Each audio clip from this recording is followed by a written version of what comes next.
इस खबर के प्रायोजक हैं Ruchi organics limited and ISO certified company, Sarojini Nagar, Kanpur. नमस्कार दोस्तों, मैं पुष्पेंद्र शर्मा आपके साथ।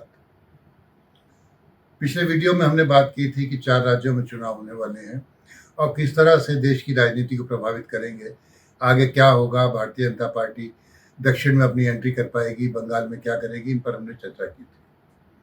और उसमें भी हमने कहा था कि जो सबसे रोचक चुनाव होने जा रहा है, जिस पर सबकी निगाहें टिकी हैं, वो है पश्चिमी बंगाल। तो क्या पश्चिमी बंगाल में भारतीय जनता पार्टी ने अपने चक्रव्यूह में ममता बनर्जी को फंसा लिया है? आइए इसी पर बात करते हैं कि ऐसा है या नहीं है और क्या परिणाम होगा। पश्चिमी बंगाल की राजनीति में इस वक्त सियासी पारा हाई है और उसकी वजह है 2 खास सीटें। यह है भवानीपुर और नंदीग्राम, जहां एक तरफ हुमायूं कबीर की एंट्री ने मुकाबले को त्रिकोणीय बना दिया है, वहीं दूसरी तरफ नंदीग्राम में चोर चोर के नारे और वोटर लिस्ट में बड़े बदलाव ने माहौल को और ज़्यादा गर्मा भी दिया है। अब सबसे बड़ा सवाल यही है कि क्या ये सब महज सहयोग है या फिर भारतीय जनता पार्टी का कोई बड़ा चक्रव्यूह जिसमें गिरती नजर आ रही है ममता बनर्जी। नंदीग्राम की बात करते हैं तो यहाँ पुरानी टक्कर, नया खेल।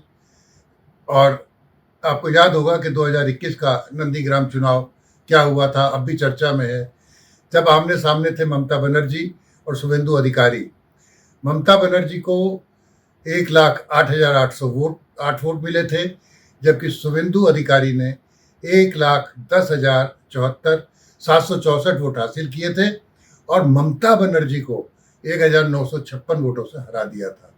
तो ये बड़ी खबर बनी थी, लेकिन अब मुकाबला बदल चुका है। अब ये सिर्फ सीधी लड़ाई नहीं रही, बल्कि बहुकोणीय जंग बन चुकी है। इस बार ममता दीदी तो यहाँ से उतरी नहीं, क्योंकि जो वोटर है पश्चिमी बंगाल के, उनको ये लगता था कि ये 2 जगह से क्यों लड़ रही हैं। तो जो भवानीपुर के मतदाता थे खास तौर पे, उनमें नाराज़गी थी कि क्या ममता दीदी को हम पर भरोसा नहीं रहा है जो 2 जगह लड़ती हैं। तो इस बार ममता बनर्जी सिर्फ भवानीपुर सीट से लड़ेंगी। और नंदीग्राम में हालात भी अब पहले जैसे शांत नहीं है। शुभेंदु अधिकारी की सभा के बाद जो TMC उम्मीदवार है वहाँ पवित्र कर, उसके घर के बाहर चोर चोर के नारे लगे। ये दिखाता है कि जमीनी स्तर पर तनाव कितना बढ़ चुका है। अब बात करें भवानीपुर की, चुनौती है वो अब बढ़ गई है, वो आसान नहीं रही है। ये सीट इतनी मजबूत किले के रूप में जानी जाती है कि 2011 में ममता दीदी करीब 54,000 वोटों से जीती थी, फिर 2016 में भी 25,000 वोटों से जीती और 2021 में फिर से 58,000 के रिकॉर्ड वोटों से जीती। यानी यह ममता की पकड़ बेहद मजबूत रही है। लोकसभा चुनाव में यह क्षेत्र कोलकाता दक्षिण सीट का हिस्सा है, जहां तृणमूल कांग्रेस को बढ़त मिली और माला राय ने जीत दर्ज की। लेकिन अगर हम इसी विधानसभा की बात करें तो जो जीत का अंतर था, जो ममता दीदी को वोट मिले थे, उससे कम वोट TMC उम्मीदवार को यहाँ मिले थे।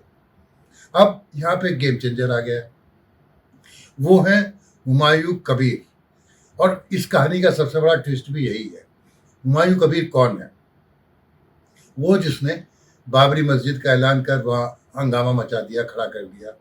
कुछ लोग मानते हैं कि इन्हें किसी बड़े दल का समर्थन भी है, जो चाहते हैं कि ये अल्पसंख्यकों के कुछ वोट काट ले जाएं।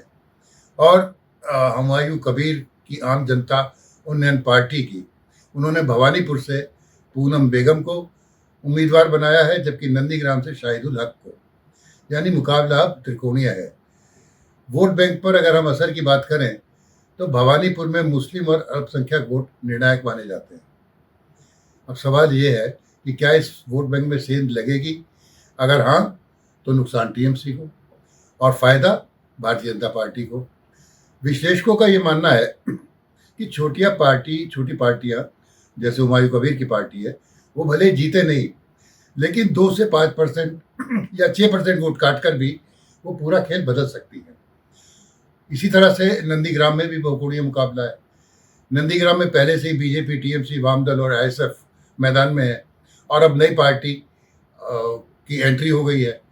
तो अगर विपक्षी वोट बढ़ते हैं तो फायदा किसको होगा? तो सीधा फायदा भारतीय जनता पार्टी को मिलेगा। उधर वोटर लिस्ट का बड़ा खेल चल रहा है।